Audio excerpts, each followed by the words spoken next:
Les questions scientifiques n'intéressent pas grand monde à l'heure actuelle, ce qui n'est pas étonnant quand on voit comment elles sont enseignées. Quand j'étais à l'école, un vaisseau spatial aurait pu se poser dans la cour. Notre prof nous aurait dit « Qu'est-ce que vous regardez dehors ? Vous aurez tout le temps d'aller voir les extraterrestres pendant la récréation. Jean-Pierre, à ta place. Ces signaux laser me sont destinés à moi, pas à vous. Bon, qu'est-ce qu'on a après le lithium ? » Les scientifiques semblent parfois appartenir à une vaste conspiration aux objectifs suspects, responsable de toutes sortes d'horreurs. Albert Einstein fait exception. C'est le seul scientifique à avoir sa place dans le panthéon des stars des temps modernes. Peut-être parce que c'était un cancre à l'école, mais qu'il a plus tard flirté avec la lumière et le temps. Ou peut-être parce que les travaux de ce pacifiste convaincu ont permis de mettre au point la bombe atomique. Ou peut-être parce qu'il renvoyait l'image du savant tel qu'on se l'imagine. Avec sa tignasse dans tous les sens, ses équations que personne ne comprenait, ses excentricités et sa légendaire distraction. Albert Einstein est né en 1879 dans le sud de l'Allemagne. C'était un élève très médiocre, qui souffrait apparemment de dyslexie. Il avait en fait une forme d'intelligence différente de celle des autres enfants de son âge. Ainsi, quand on lui a présenté sa petite sœur qui venait de naître, il s'est étonné. D'accord, mais où sont les roues ? Jusqu'à l'âge de 9 ans, Einstein ne parlait quasiment pas. Inquiets, ses parents consultèrent un médecin et engagèrent une préceptrice pour leur fils. Celui-ci n'apprécia pas et entra dans une colère noire. Il s'empara d'une chaise et en frappa sa professeure, qui fut tellement effrayée qu'elle prit ses jambes à son cou et qu'on ne la revit jamais. Il était comme ça, Einstein. Il valait mieux ne pas le provoquer. Adulte, c'était une terreur. Un type qui vous menace de vous expédier dans le futur d'un coup de relativité, ça fait peur. Mais à l'âge de 13 ans, Albert se découvre deux passions. Le violon et une boussole, que son père lui avait donnée quand il était malade. Einstein insistera toujours sur l'importance des inspirations ressenties par l'enfant. Pour lui, le sentiment du merveilleux reste la plus belle émotion que nous puissions connaître. Celui qui n'est plus capable de s'émerveiller a pratiquement cessé de vivre. Le drame chez l'adulte, c'est qu'il s'enferme dans une fuite permanente face à l'émerveillement. Le petit Albert se sentait donc frustré dans un cadre scolaire classique. Il fut finalement exclu de son école en raison de son influence néfaste sur ses petits camarades. Comme il objectait qu'il n'avait rien fait de mal, son instituteur rétorqua « Peut-être, mais assis au dernier rang, tu souris tout le temps, et c'est une atteinte au respect que doivent les élèves à leurs enseignants. » On ne peut que s'interroger sur un système scolaire capable de mettre à la porte Albert Einstein.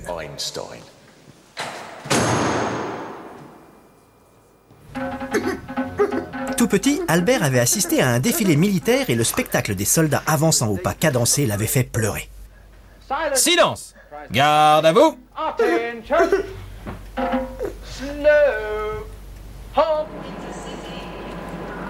Contraint de faire son service militaire à 17 ans, le jeune Einstein préfère s'expatrier et renoncer à la nationalité allemande.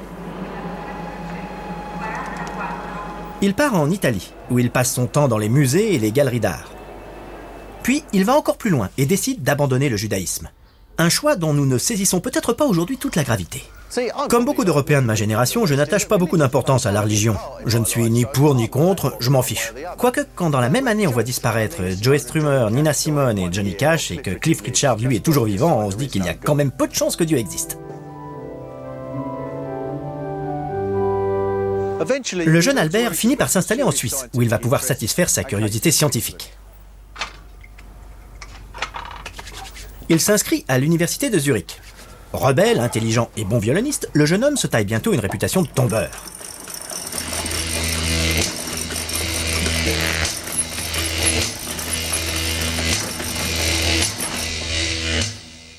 Il voudrait bien devenir l'assistant d'un chercheur reconnu et pose sa candidature à de nombreux postes. En vain. Tant pis, se dit-il, ça me laisse plus de temps pour mes études et mon violon. Albert tombe amoureux d'une certaine Mileva, étudiante en physique comme lui, que sa mère déteste cordialement, affirmant « C'est la hantise de toute famille décente. Quand tu auras 30 ans, elle ressemblera à une vieille sorcière. » En 1902, Albert est embauché au bureau des brevets de Berne.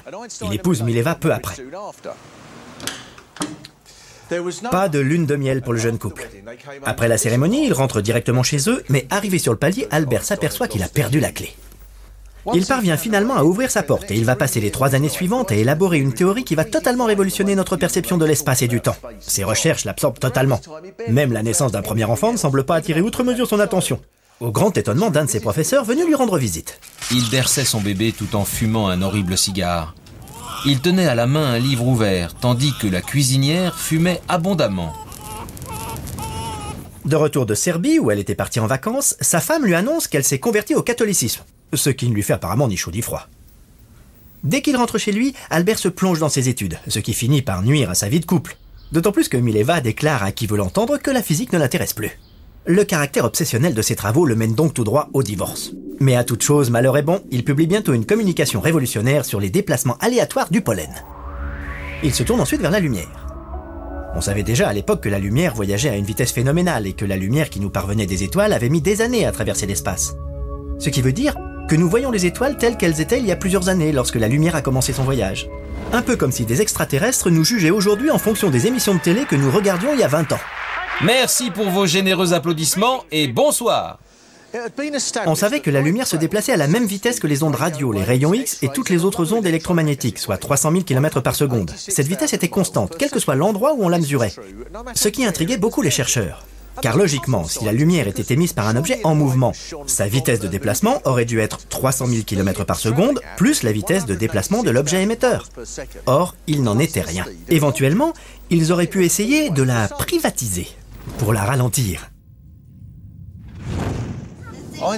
Einstein voulait essayer de comprendre ce phénomène en analysant la notion de vitesse elle-même. Toute vitesse, expliqua-t-il, est relative. Quand on dit qu'un train roule à 60 km à l'heure, cela veut dire qu'il se déplace à 60 km à l'heure par rapport à la gare. On ne tient pas compte d'autres facteurs, comme par exemple la vitesse de rotation de la Terre autour du Soleil. Le fait que la vitesse de la lumière soit constante posait un certain nombre de problèmes. Si la lumière se déplace à la même vitesse par rapport à quelqu'un qui se trouve dans un train ou à quelqu'un qui est allongé dans son lit, ça ne colle pas. Imaginons que nous soyons dans un vaisseau spatial circulant à 250 000 km/s. La vitesse de la lumière par rapport à nous serait-elle toujours de 300 000 km/s?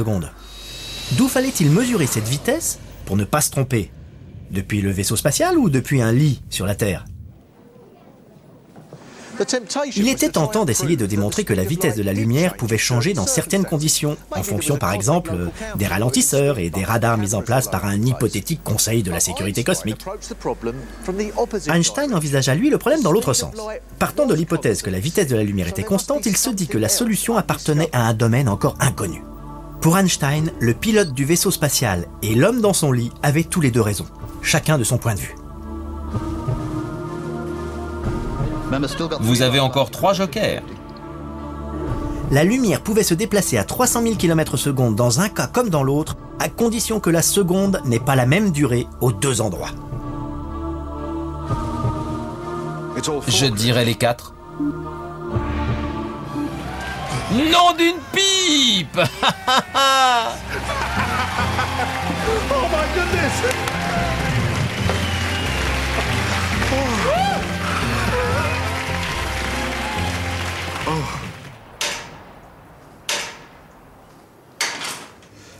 J'entends déjà les objections à un tel argument.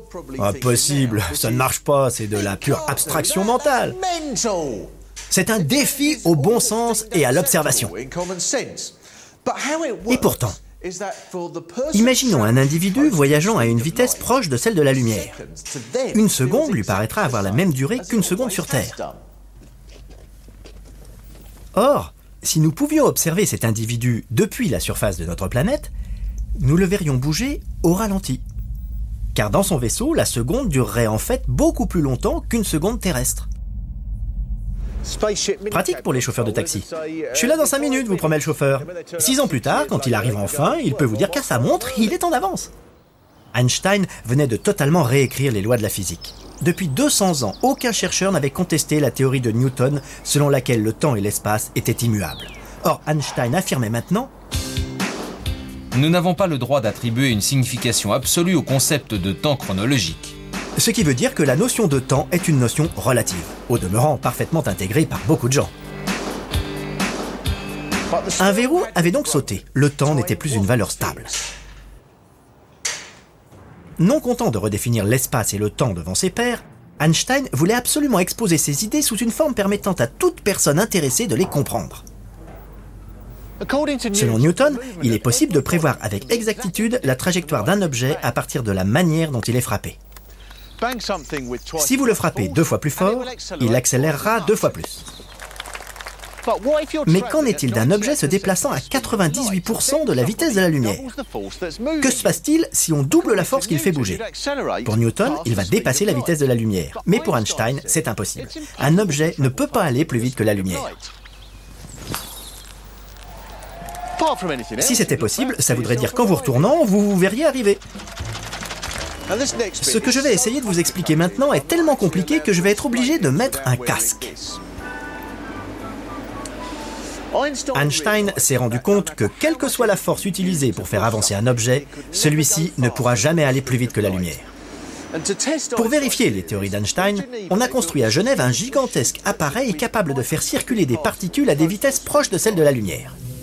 Les expériences qui y ont été menées montrent que plus la vitesse d'un objet est proche de celle de la lumière, plus il faut d'énergie pour maintenir cet objet en accélération. Mais où passe toute cette énergie? Où va-t-elle si elle ne parvient pas à faire aller plus vite l'objet qu'elle est censée pousser? Einstein nous explique que cette énergie inutilisée est absorbée par l'objet dont la masse s'accroît. L'apport d'énergie supplémentaire ne le fait pas aller plus vite, mais le rend plus lourd. Cette découverte a des implications encore plus extraordinaires que celles sur la relativité du temps. La première, c'est qu'il ne faut jamais se promener à une vitesse proche de celle de la lumière en compagnie d'un anorexique qui risque de flipper en montant sur la balance. 4 mégatonnes! Bonne nouvelle en revanche pour les marchands de fruits et légumes. 2 kilos? On accélère un peu. Ah, 85 tonnes, ça vous fera 43 millions, merci. L'idée que l'énergie pouvait changer la masse d'un corps était aussi révolutionnaire que la thèse du ralentissement du temps. On considérait jusqu'alors qu'il s'agissait de notions totalement différentes. C'était comme si quelqu'un avait découvert qu'en utilisant la bonne recette, on pouvait faire des meringues avec des choux de Bruxelles. Et ce ne sont pas de simples élucubrations. On a pu calculer la masse de particules circulant à des vitesses proches de celles de la lumière et les résultats confirment la théorie d'Einstein. Une théorie qui précise le rapport entre l'énergie et la masse. L'énergie est égale à la masse multipliée par le carré de la vitesse constante de la lumière. Autrement dit, E égale mc2. Une équation d'une simplicité qui colle parfaitement à l'image de son inventeur. Comme si Einstein était allé voir une agence de pub qui lui avait conseillé de trouver un truc simple, sexy et direct. Les conséquences de cette découverte sont phénoménales. Si une énorme quantité d'énergie peut se transformer en une quantité de matière, cela signifie qu'une quantité de matière, même faible, peut libérer une énorme quantité d'énergie.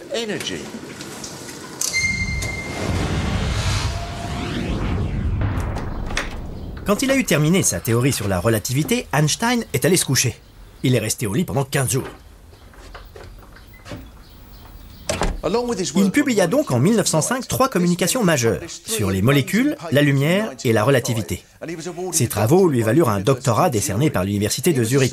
C'est un peu comme un groupe de rock pas très connu qui, d'un seul coup, parce qu'il a sorti un super album, est projeté sur le devant de la scène musicale. Sauf que dans son cas, c'est un triple album.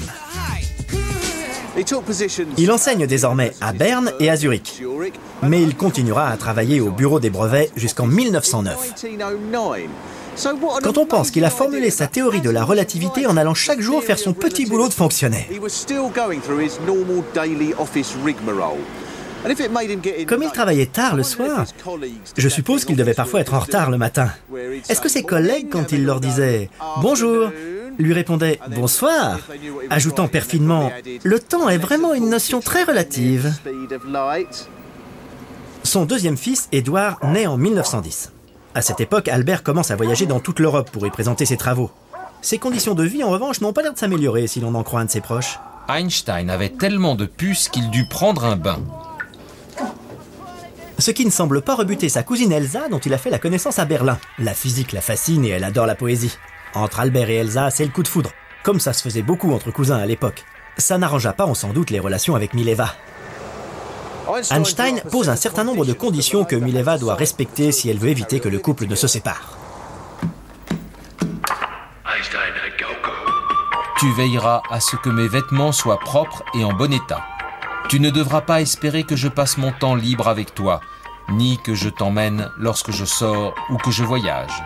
Dans nos relations, tu n'attendras de ma part aucune attitude amoureuse et tu t'abstiendras de tout reproche.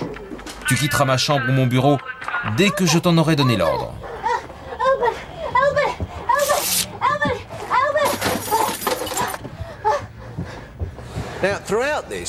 Mileva déprime et perd 25 kilos. Et s'il avait vraiment été salaud, Albert aurait pu lui dire « T'as qu'à te tirer à la vitesse de la lumière, ça réglera ton problème, ma poule !» Il part finalement s'installer à Berlin, laissant en Suisse Mileva et ses enfants. Le deal étant que, si comme il le croit, il décroche le prix Nobel, il leur enverra de l'argent. Einstein arrive en Allemagne en 1914, juste à temps pour la Première Guerre mondiale. La quasi-totalité de la société allemande est favorable à l'entrée en guerre. Un groupe d'intellectuels de premier plan a pris l'initiative de publier un manifeste au monde civilisé dans lequel on peut lire « Sans notre militarisme, notre civilisation serait anéantie depuis longtemps. C'est obscène !» L'un des héros de Einstein, Max Planck, figure parmi les signataires aux côtés de 91 autres personnalités des lettres et des sciences, dont Wilhelm Röntgen, l'homme qui a découvert les rayons X. Invité à ajouter son nom à la liste, Einstein refuse et lance sa propre pétition contre la guerre. Elle recueillera 4 signatures. Il adhère même à une organisation qui milite contre la guerre et qui sera finalement interdite. Mais il reste avant tout un physicien reconnu par ses pairs. Le prix Nobel lui est effectivement décerné et il envoie l'argent à Mileva. Scientifiquement parlant, c'est certainement la période de sa vie la plus féconde. En 1907, alors qu'il habite encore à Berne, il émet l'hypothèse suivante. Une personne placée tombant en chute libre ne doit plus sentir son propre poids. En extrapolant, si l'ascenseur tombe suffisamment vite et qu'un rayon de lumière le traverse horizontalement, la personne devrait percevoir ce rayon comme une courbe, l'ascenseur ayant continué à descendre entre le moment où le rayon est entré et celui où il est sorti.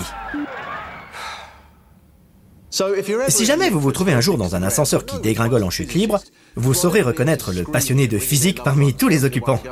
Pendant que les autres hurlent et appellent leur famille sur leur portable, c'est celui qui demande « Quelqu'un a une lampe de poche ? C'est la chance de ma vie !» Pour Einstein, si cette hypothèse se vérifiait, cela voudrait dire que la gravité a des effets sur la lumière. Selon Newton, la gravité est la force d'attraction exercée par la masse d'un corps sur la masse d'un autre corps. La Terre, par exemple, attire à elle les objets, les êtres vivants, et même la Lune. Mais la lumière n'a pas de masse. Elle ne pèse rien, donc elle ne peut pas subir l'effet de la gravité. À moins, se dit Einstein, que Newton ne se soit encore trompé. Ça fait quand même plaisir de voir que personne n'a jamais vraiment raison à 100%. La théorie de la gravité de Newton était conforme à l'idée que celui-ci se faisait de l'espace, un grand vide dans lequel les corps s'attiraient un peu comme par magie.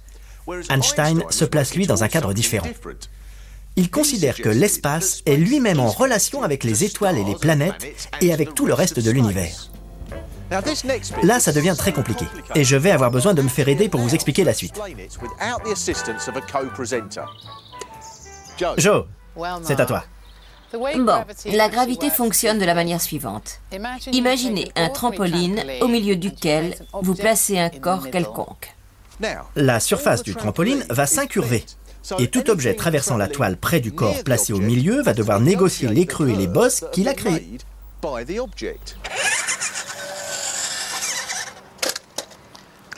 Pas mal. Imaginez maintenant que ce trampoline est l'univers et que je suis un corps céleste. Saturne, par exemple. Un corps se trouvant dans un espace tridimensionnel produit les mêmes effets. Une étoile ou une planète déforme l'espace qui l'entoure. Tout objet traversant cet espace va donc devoir négocier les creux et les bosses ainsi créés. Et la lumière aussi. Voilà. Maintenant, vous savez tout sur la théorie de la relativité générale. Tu aurais pu préciser que la voiture a évité de justesse Uranus. Pour bien comprendre, il faut voir l'espace comme une immense toile élastique en 3 dimensions. Pas facile, mais quand vous arrivez enfin à imprimer ça, c'est une véritable révélation. On a envie de l'annoncer au monde entier, comme le jour où on a fait l'amour pour la première fois. Moi, j'étais assis dans un café quand ça m'est arrivé. J'ai attrapé le serveur tout excité, je l'ai secoué. Vous vous rendez compte qu'on est en pleine distorsion spatio-temporelle? Exactement ce qu'a dû ressentir Einstein. Il était à table dans un grand dîner, tout à coup il a poussé les assiettes et les couverts et s'est mis à tracer des équations sur la nappe toute propre. Cette nouvelle théorie va faire d'Einstein une véritable star internationale. On s'arrache sa photo, mais il préfère donner son argent à des mendiants. Un journaliste écrit à l'époque: les femmes négligent les tâches ménagères pour discuter du principe de la relativité et des électrons chargés négativement. Le Palladium, l'un des plus grands théâtres de Londres, propose de l'accueillir pendant 3 semaines. Une agence de publicité lui demande de faire la promotion d'un nouveau cigare baptisé Relativité. Bonjour, Penny à l'appareil. Je vous appelle au sujet de nos nouvelles chips Einstein, goût fromage. Il est tellement sollicité par les publicitaires qu'il déclare: j'ai parfois l'impression d'être une prostituée. Oui, c'est Dave de la 4. Nous préparons actuellement une émission intitulée Albert Einstein, mon amour, et j'aurais beaucoup aimé... Heureusement, Einstein a su garder la tête froide et son indépendance. Il nous aurait laissé une image bien différente, sinon.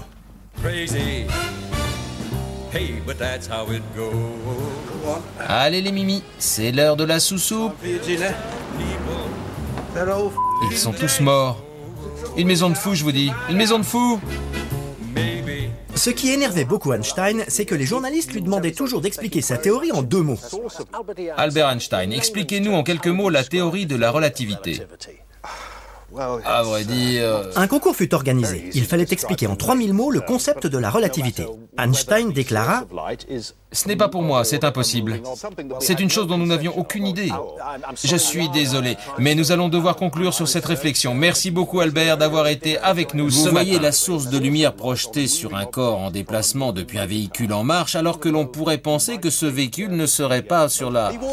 Il portait toujours des vêtements bon marché et arrivait sans chaussettes dans les réceptions les plus huppées, où il côtoyait des gens comme l'archevêque de Canterbury.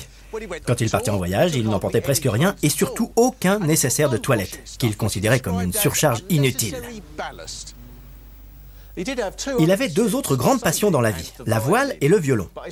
Son amour du violon allait d'ailleurs donner lieu à un incident remarquable, à ranger dans les annales du XXe siècle. Lors d'un concert, Einstein se trouva en total décalage par rapport au reste de l'orchestre. Tout le monde dut s'arrêter. Excédé, l'un des musiciens présents lui demanda très sérieusement: « Einstein, vous ne savez donc pas compter ?» Mais Einstein avait d'autres soucis plus graves. Un groupe d'antisémites se faisant appeler les philosophes naturels allemands s'était visiblement juré de le discréditer. Einstein se rendit à l'une de leurs réunions, écoutant jusqu'au bout leurs élucubrations et applaudissant les déclarations les plus absurdes. Les philosophes naturels allemands dénonçaient essentiellement la nature juive de la relativité. Plusieurs personnalités allemandes d'origine juive sont assassinées à cette époque. Sans le dire à Einstein, Elsa le fait suivre dans tous ses déplacements par des agents des services secrets chargés de le protéger. Il apprend que son nom est sur une liste d'hommes à abattre. Sa tête est mise à prix 5 000 $ par un groupe fasciste. J'ignorais que je valais tant que ça. Avec la montée du nazisme, les attaques se multiplient de toutes parts. Un certain professeur, Thomas Cech, estime que la véritable physique est une création de l'esprit allemand. Les lois statistiques de la physique doivent être comprises d'un point de vue racial. Lorsqu'Hitler arrive au pouvoir en 1933, la situation devient intenable pour Einstein. Le message de félicitations adressé au Führer par le recteur de l'université de Francfort donne une idée de l'ambiance. L'Institut Empereur Guillaume pour l'avancement de la science souhaite exprimer ses vœux les plus respectueux au nouveau chancelier. 164 professeurs d'université d'origine juive sont renvoyés. Toutes les économies d'Einstein sont confisquées. Conscient que les nazis vont s'installer durablement aux commandes, il accepte le poste qu'on lui propose aux États-Unis. Peu après son arrivée à l'université de Princeton, la secrétaire du département de physique reçut un appel d'un homme qui voulait savoir où habitait Albert Einstein. Celle-ci répondit qu'elle ne pouvait pas communiquer son adresse ainsi et demanda à son correspondant qui il était. Celui-ci répondit « C'est Albert Einstein, j'ai oublié mon adresse ». Einstein parcourt le monde et devient une sorte d'ambassadeur de la science et de la paix, faisant don d'une grande partie de ce qu'il gagne. Il commence à nuancer son engagement pacifiste. Les nazis constituent une telle menace pour l'humanité qu'il en vient à considérer qu'une guerre contre eux pourrait se justifier. Il se rend notamment compte qu'en application de ces théories, l'énergie de l'atome pourrait servir à des fins militaires. Il a très peur que les nazis mettent au point une bombe atomique et fait part de ses craintes à Franklin Roosevelt, qui semble sceptique. Einstein reçoit une courte lettre du président américain qui dit avoir lu son courrier avec beaucoup d'intérêt. Quelques années plus tard, les Américains mettront en route le projet Manhattan, auquel participeront des centaines de chercheurs enfermés sur la base secrète de Los Alamos, avec pour mission de fabriquer une bombe atomique. Einstein ne sera pas mis au courant. Et malgré ses craintes, les nazis ne parviendront jamais à dompter l'énergie de l'atome et à se doter de l'arme nucléaire. L'équipe de Robert Oppenheimer, par contre, y parvient, remportant ainsi la course engagée avec l'Allemagne pour la possession de l'arme suprême. Mais les États-Unis décident finalement de l'utiliser contre le Japon. Un matin, à 8h10 environ, un bombardier américain largue un colis d'environ 3 mètres de long. Peu après, un neutron activé déstabilise le noyau de l'atome voisin. Il se produit alors une réaction en chaîne entraînant la fission de millions d'autres atomes d'uranium. La bombe va dégager une énergie égale à la masse perdue par l'ensemble de ces atomes multipliés par la vitesse de la lumière au carré. CQFD, Einstein avait raison. E égale MC2 vient de faire 100 000 victimes en un instant. Le grand physicien qui ignore tout du projet Manhattan apprend la nouvelle à la radio. C'est affreux. Certains ont accusé Einstein d'être en partie responsable parce que ses travaux avaient ouvert la voie à la bombe. C'est comme si on reprochait à Marconi toutes les conneries qui passent à la radio. Salut tout le monde! Dès lors, Einstein va s'engager à fond dans le mouvement pacifiste, ce qui lui vaudra de la part du FBI un rapport de 1500 pages sur ses activités politiques. La CIA l'accusera même à un certain moment de travailler avec d'anciens nazis à la mise au point d'un rayon lumineux capable de faire fondre des villes entières. Finalement, en 1952, on lui propose de devenir président d'Israël. Ils avaient probablement entendu dire qu'il avait mis au point un truc permettant d'occuper des territoires à la vitesse de la lumière, et ils se sont dit c'est l'homme qu'il nous faut. Mais Einstein estime ne pas avoir le profil et il commence en outre à avoir de graves ennuis de santé. En 1955, il comprend que ses jours sont comptés, mais refuse d'être opéré. Les médecins l'avertissent que son aorte peut se rompre à tout moment. Il leur répond « Eh bien, qu'elle se rompe !» Un soir, à l'hôpital, il se plaint d'avoir du mal à respirer. Puis il marmonne quelques phrases en allemand que personne ne comprend avant de mourir. Die Katze ist auf dem Tisch.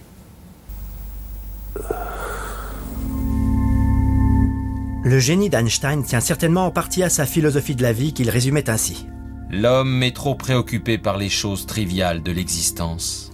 Einstein vivait dans un univers spatio-temporel tellement vaste qu'il n'avait peut-être pas vraiment l'occasion de s'intéresser à la société humaine. Personnellement, je ne crois pas que ce soit ça. Je pense que devant une entreprise aussi gigantesque que le projet Manhattan, il devait se dire qu'on aurait pu mettre tous ses moyens au service de la vie, plutôt que de chercher à la détruire. Et je pense aussi qu'il voulait montrer aux autres l'univers tel qu'il le percevait, d'une manière qui ne le rend peut-être pas plus compréhensible, mais qui en fait quelque chose d'infiniment plus beau.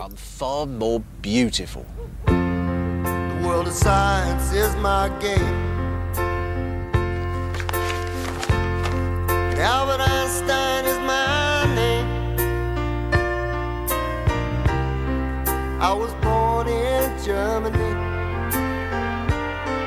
and I'm happy to be here in the land of the brave and the free.